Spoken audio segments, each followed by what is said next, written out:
I am Iron Man.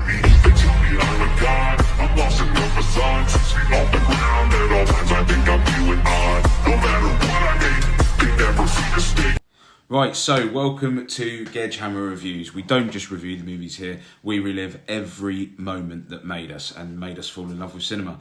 And today we're not just reviewing a movie, we're reviewing the movie that changed everything. The film that kick-started the Marvel Cinematic Universe and built the foundation for a multi-billion-dollar empire. Today we're diving into Iron Man, a film that didn't just entertain, it rewrote the rules and for me changed absolutely everything. I love this film. Back in 2008, the superhero movie landscape looked very different. There was no MCU, no Thanos, no 10-year saga with callbacks and crossovers. Marvel took one of their lesser known characters at the time, Tony Stark, a genius billionaire with a drinking problem, and put the entire future of their studio on his shoulders. And the man who carried that weight, none other than Robert Downey Jr., perhaps the best casting in cinema. Now, let's talk about that casting. Downey wasn't just playing Tony Stark, he was living it. That razor-sharp wit, the ego masking deep vulnerability, the swagger mixed with soul. This wasn't just good acting, it was a rebirth. Not just for the character, but also for Robert Downey himself, which I feel is why it was so good. It's no stretch to say that the MCU wouldn't exist as we know it without him. And what's amazing is how much of the performance was improvised. Now that iconic line at the end, we all know it, completely off script and completely perfect. It embodied the actor, the character, the film, everything. And I feel that at that point he knew what was coming. It shattered decades of superhero tradition. No secret identities, no double life, just an unapologetic confidence. And we all ate it up, we all loved it, and we all still love it now. Now, something that, in my opinion, it didn't get the love it deserved was the 10 Rings. Now, they're teased as this mysterious, powerful terrorist group. They kidnapped Tony. They clearly connected to something bigger.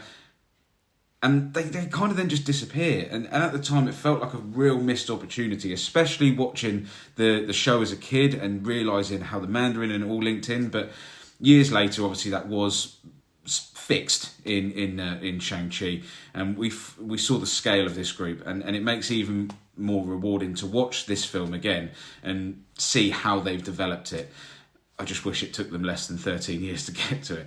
Now, I also think we can't forget the man behind the camera, Jon Favreau. I think he's fantastic. He's known mostly for his comedy films and, you know, it wasn't the obvious pick to direct a superhero film, but what he brought was balance, that the tone, the humour, the realism grounded in tech. It was all pitch perfect. He took the idea of a guy in a flying metal suit and made it feel plausible. You believe Tony Stark could build anything, in that cave with that box of scraps, as we always say.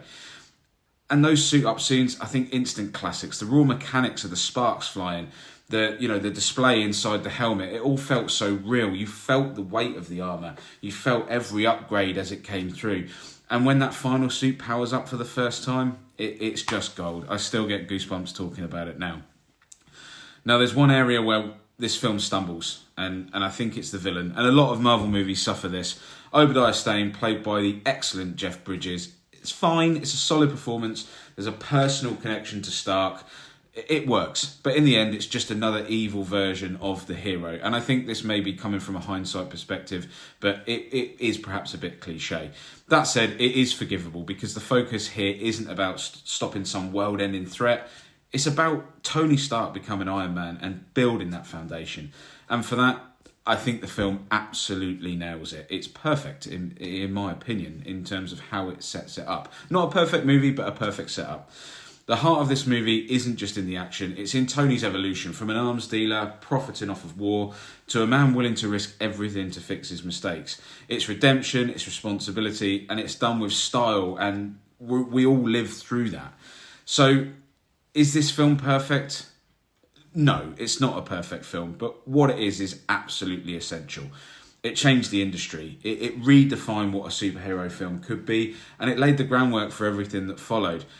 Without Iron Man, without Downey, without this performance, there is no MCU, there is no Avengers, there are no Portals, there are no I Love You 3000s.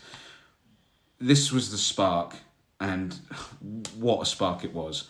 Now, that's it for this deep dive into Iron Man. If you liked it, or even if you're just starting your MCU journey, drop a like, hit subscribe, and let me know in the comments what your favourite Tony Stark moment is in this film. And up next, we're suiting up again for Iron Man 2. New tech, bigger threats, a very angry Russian with a whip. Not sure about it. You won't want to miss it. Thanks for watching Gedgehammer Reviews, and this is just the beginning. Let's keep smashing and let's enjoy.